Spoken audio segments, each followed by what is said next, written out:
And for our last judge, he is a member of the Philippine Folkdance Society, Samahan Tagapagtaguyod ng Matutubong Sayaw ng Pilipinas, and President of Gintayaw, Gintong Kultura Sayaw, a cultural dance group organization at Don Mariano Marcos Memorial State University, South La Union Campus, that consistently represents La Union in regional cultural competitions.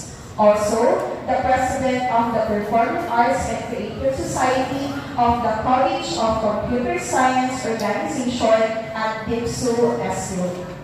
A highly successful dance choreographer, boasts an impressive list of awards from various street dancing competitions.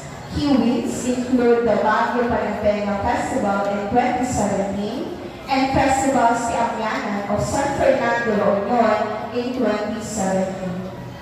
Also achieved a Grand Slam Championship in the Tinambu Festivals of Pugo, La Union, and continued this winning streak with recent victories at the Pananong Banigi Festival of San Manuel, Pangasinan in 2023 and the Dindin Festival of Agolo, Union in 2023, among many other successes.